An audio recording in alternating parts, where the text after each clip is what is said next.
واكبه واجب استحضارنا لما يواجه بلدنا من تحديات مناخية واقتصادية أدت إلى تسجيل تراجع كبير في أعداد الماشية. ولهذه الغاية، وأخذا بعين الاعتبار أن عيد الأضحى هو سنة مؤكدة مع الاستطاعة، فإن القيام بها في هذه الظروف الصعبة سيلحق ضررا محققا بفئات كبيرة من أبناء شعبنا، لا سيما ذوي الدخل المحدود.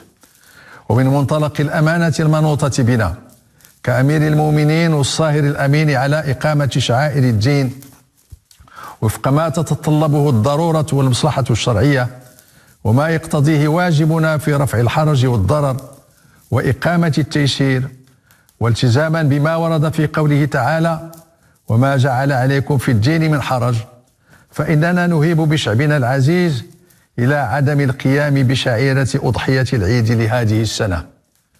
وسنقوم إن شاء الله تعالى بذبح الأضحية نيابة عن شعبنا وسيرا على سنة جدنا المصطفى عليه أفضل الصلاة وأزكى السلام، عندما ذبح كبشين وقال: هذا لنفسي وهذا عن أمتي.